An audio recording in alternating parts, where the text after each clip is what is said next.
ইতিকাফটা যদি আপনি শেষ 10 দিন মসজিদে করতে পারেন এবং ইতিকাফ বসে অতিরিক্ত অপ্রয়োজনীয় মোবাইল টিপাটিপি বন্ধ করতে পারেন, অটোমেটিকলি আপনার রমজানকে আপনি সার্থক করতে পারবেন ইনশাআল্লাহ।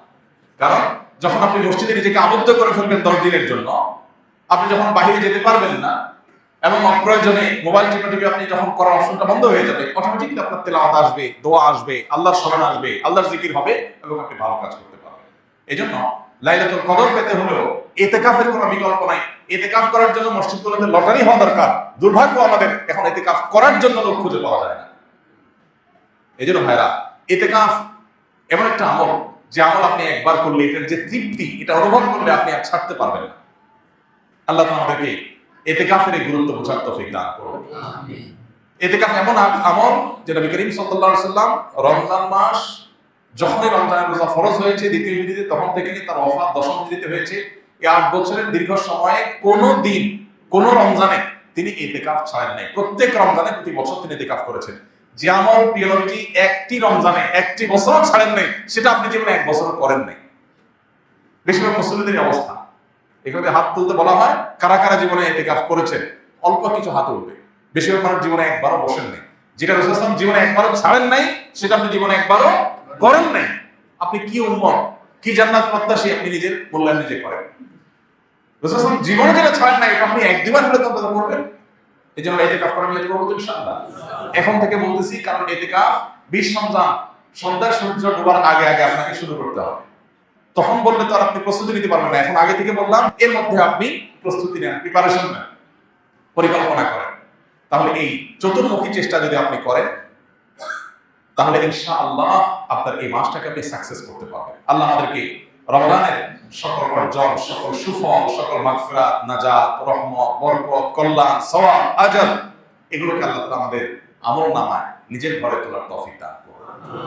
ভাইরা আমার, বহু মানুষ আমাদের সাথে এই মসজিদে হয়তো গত রমজানে ছিলেন, এই রমজানে তারা নাই।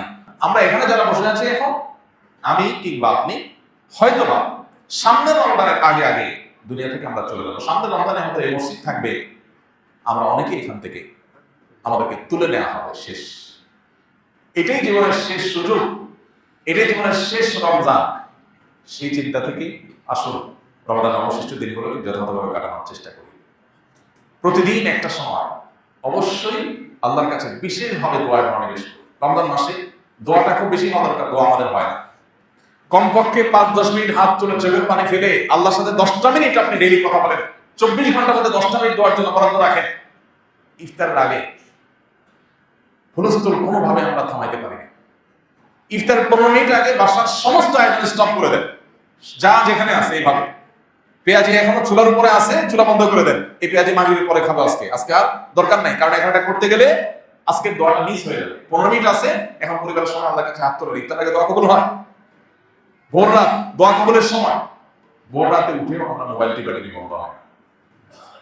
ফেসবুকের নোটিফিকেশন, যুবক পোলা পারলে মা বাপ চিল্লাইতে মোবাইল হাত থেকে রাখে না। এরপর এসে খাবে, এমন সময় খাবে যে তার খাবারের প্লেট এক হাতে, আর এক হাতে খাবারের লোকমা, আর এদিকে মসজিদের মুয়াজ্জিনের হাতে মাইক। কম্পিটিশন চলে, কে আগে দেয়, কে মুয়াজ্জিন আগে আজান শুরু করে দেয়, সে আগে শেষ করতে পারে। কম্পিটিশন হয়। এটা কি সাহারি না তামাশা? শেষ সময় সাহারি করতে বলা হয়েছে, মানে এই না যে লাস্ট মিনিট পর্যন্ত আপনি খাবেন। নবী করিম সাল্লাল্লাহু আলাইহি ওয়াসাল্লাম সাহারি খেয়ে শেষ করে ফজর নামাজ শুরু করতেন, মাঝখানে 50 আয়াত তেলাওয়াতের মতো আনুমানিক 10 মিনিট সময় গ্যাপ থাকতো। তাহলে শেষের দিকে সাহারিতে শেষে করেন আর আগে করেন, ভোর রাতে যখন উঠেন একটু দোয়া, এটা যদি আপনি করেন ইনশাআল্লাহ বিদিনা রমজানটা আপনার কাছে প্রাণবন্ত হবে, উপভোগ্য হবে। আপনি রমজানকে ফিল করতে পারবেন। 10টা মিনিট করে ডেলি কাটার ব্যবস্থা করার অভ্যাস করেন, পরিবারের সব সদস্যদেরকে নিয়ে বা যার যার মতো করে সবাই দোয়া করেন। চেষ্টা করবো ইনশাআল্লাহ।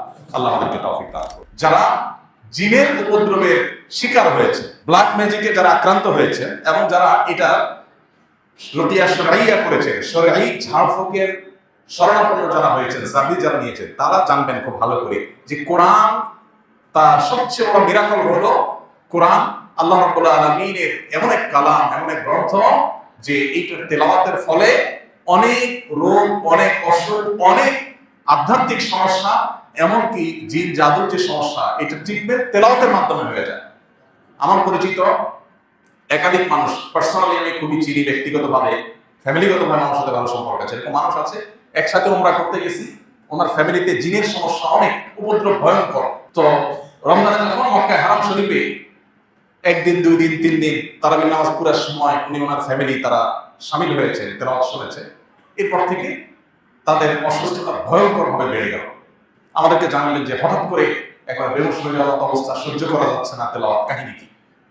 তো আমি রাকিদের সাথে যোগাযোগ করলাম, বিভিন্নভাবে পরামর্শ আলোচনা করলাম, করার পরে অ্যাসেসমেন্ট করে দেখা গেল যে মেডিসিন জায়গা মতো পড়েছে, অর্থাৎ এই যে তেলাওয়াত হচ্ছে সেই তেলাওয়াতের ফলে তার ট্রিটমেন্ট শুরু হয়ে গেছে।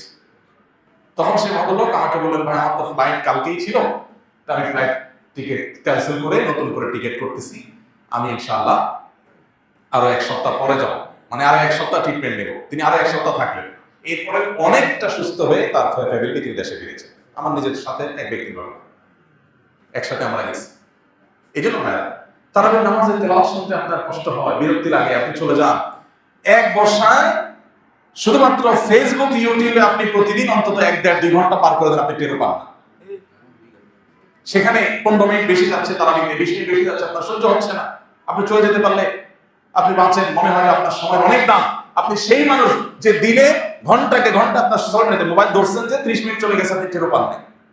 যা শুধু একটা মেসেজ চেক করার জন্য পকেটে বের করছে, কোথাকার মেসেজ থেকে কোথায় চলে গেছেন আপনি জানেন না, আধা ঘন্টা শেষ, 40 মিনিট শেষ। সেই মানুষ যদি তারাবির নামাজে আপনার কাছে বিরক্তি মনে হয়, সময় দিতে কষ্ট মনে হয়, তাহলে কি জবাব আল্লাহর কাছে দিবেন? এই জন্য আপনার নিজের কল্যাণে, নিজের প্রয়োজনে আপনি তারাবির নামাজে মনোযোগ দিয়ে শুনেন, মনোযোগ দিয়ে তেলাওয়াত শুনেন। মনোযোগটা ইম্পর্টেন্ট, যত মনোযোগ দিয়ে শুনবেন আপনার ভেতরে পুরো ট্রিটমেন্ট হয়ে যাবে শরীরে। মুসলমানদের ঘরে আজকে যত অকল্যাণ, যত জিনের উপদ্রব, যত